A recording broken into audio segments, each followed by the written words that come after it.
guys, so today we are going to work on a pop punk emo Valentine featuring Brendon Urie from Panic at the Disco. Excuse the angle, I'm still working out the kinks of my DIY, but as you can see here I've printed out some of my favorite emo boys and we're going to be using Mod Podge.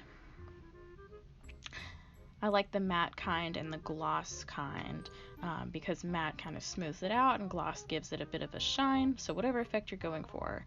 I also have glitter, which probably will be used in a different Valentine video. Tacky Glue is also something I highly support, as you can see my thumbs up there. And then I have even more glitter, which I will be using with Brendon to give him some extra sparkle. I also have paint brushes because they're really handy in working with Mod Podge. And here we go. So I have this paper down because I'm going to be using it for cutting. As you can see here, I have an Xacto knife kit coming with many blades and different stems for the blade to sit in. So Xacto is a really great brand. It will cut you, so you need to be careful. I can't tell you how many times I have screwed up by being a fool. So I keep it in this handy little box. Typically you'd want a cutting board for your cutting with Xacto because it will cut through layers of paper, and you'll see later. So I picked out these stickers, which I won't be using in this video, but will be using in a future DIY. And then this block of paper is handy because it comes in many colors. It's small little snippets of color, so you're not wasting big construction paper. I also bought googly eyes that, again, will probably be used in a different Valentine video, just to make it a little extra fun and goofy.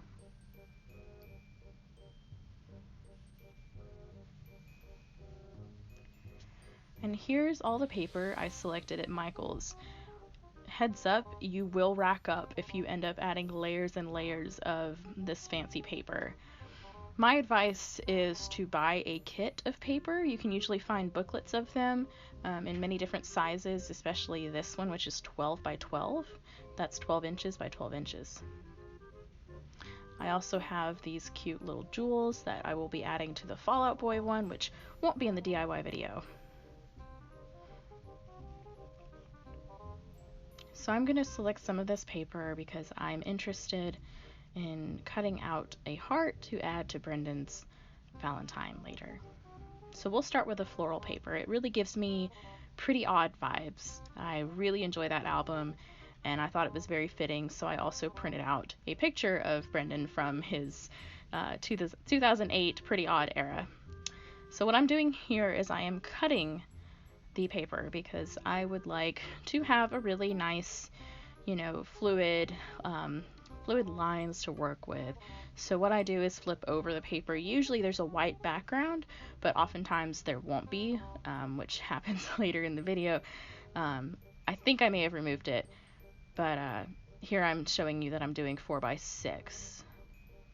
Now 4x6 is good because it's a standard for envelopes, and usually envelopes will be a tidbit bigger than the actual item itself.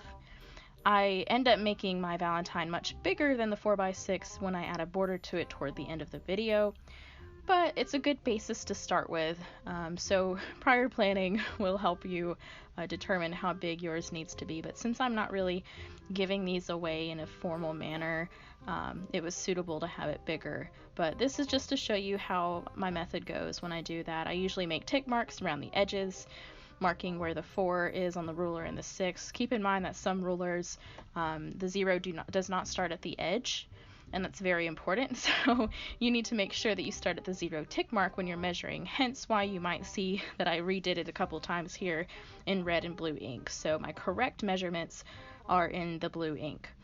Now you use Xacto knife, usually along a straight edge, to help you guide that line more carefully. I don't always have the steadiest hand, so it's a really useful tool. Ta-da! So as you can see why it's important to have something below your cutting project. I cut a huge line in my desk, but that's okay because it's an old desk, as you can see. So we're going to get started now. There's Brendon. Isn't he adorable?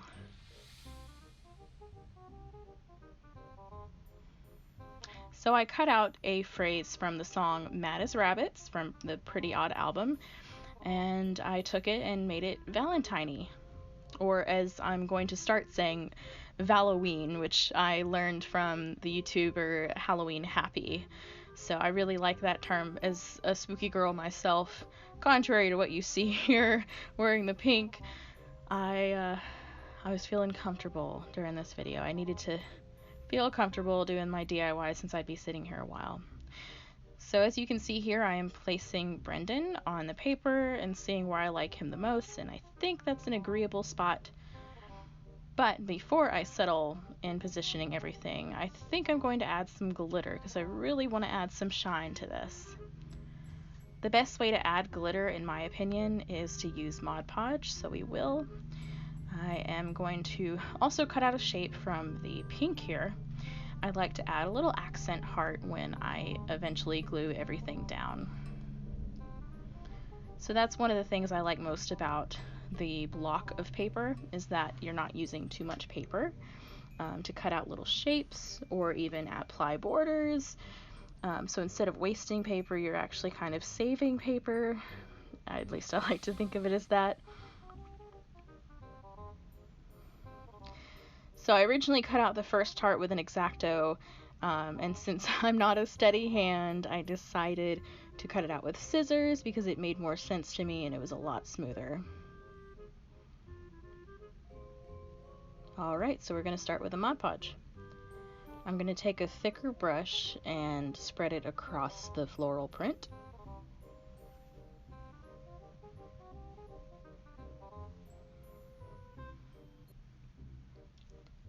The great thing about Mod Podge is it seems like it's extra messy and it might seem like it's curling up the paper, and if you're not careful it certainly can curl items that you glued down, but as long as you're spreading it out as smooth as possible, you're gonna have a great project.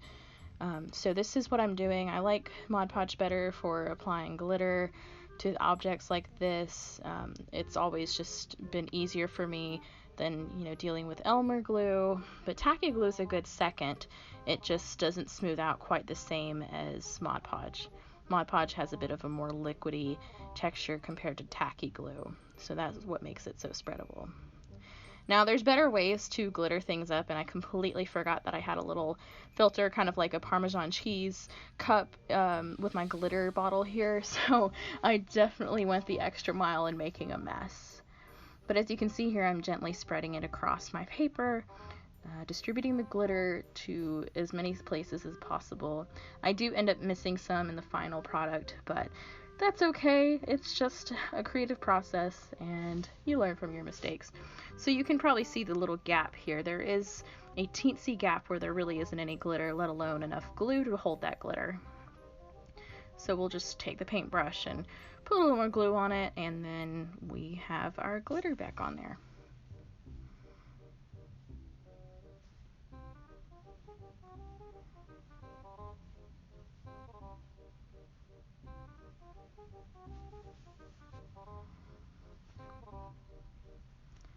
So I'm distributing it and shaking it off, and we're going to let this dry for a little bit. There really is no set time, it just depends on how thick you've put your Mod Podge on. So yeah, cleaning it up, back in the bottle and all over my pants. So once it's dried, you're going to notice it might curl a little bit. It depends on the kind of paper you're using. So here it's pretty thin paper, which is going to be resolved later when I add the glitter background and edges. So here I am adjusting Brendon to fit the page appropriately. We cut his pants off, ha ha ha. So I'm placing him, and what I'm going to do again is use the Mod Podge to seal him onto the paper.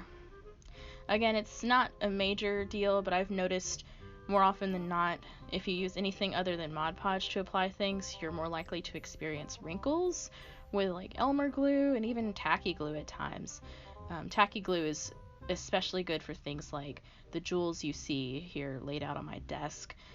It's got a stronger hold, I feel. In my experience of using it, it's definitely held up better than Elmer's. Not to say that Elmer's isn't good. It's great for the elementary schools and everything like that. But if you're really trying to be serious, I stand by Tacky 100%. And no, I'm not sponsored by Tacky. Right, so we're applying the quote now. You see there's a lot of open space. I have Brendon kind of in the left thirds and the phrase in the lower thirds. I thought about adding jewels up to the top, but I just couldn't seem to justify it. If I had cut out some more images, I might have applied more, but I'm happy with how it turned out. I really like my placement.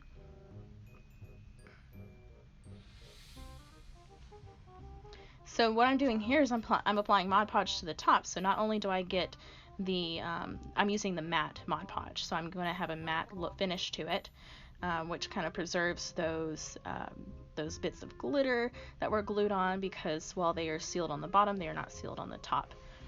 And here we go. We're going to let that dry and we'll finish working with it in a little bit. Look at this mess. I am a wreck. Alright, so after we've given some time to dry, probably 15 minutes, 20 at most, I'm going to flip Brendon over, and this time I'm going to use Tacky Glue. Now, why am I using Tacky Glue on the thick glitter sheet here? Well, Mod Podge probably isn't going to hold this project down as well as Tacky Glue will. As I said before, Tacky Glue is good for gluing jewels. Well, this paper is very textured, so it's going to grasp the paper down to the glitter paper much better.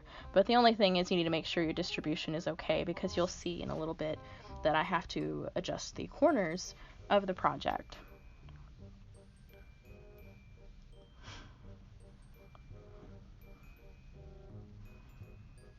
So we're going to flip it and we're going to put it in the corner. I did not measure this out because at this point I'm like messy, I don't really care, I'm just having fun. Now what I should have originally done was measure the glitter by 4x6 and then shorten my measurements for the floral paper so that it could fit in a 4x6 envelope. But I'm going to assume that this project potentially would fit in a 5x7 envelope. I haven't tried, but if you really are wanting to deliver these valentines in an envelope, just remember to bear in mind your measurements beforehand. So here we are adjusting the corners appropriately, making sure they stay down. So as you can see here, we have Pete Wentz of Fall Out Boy. And here we have the completed Brendon Valentine, which was in this DIY video.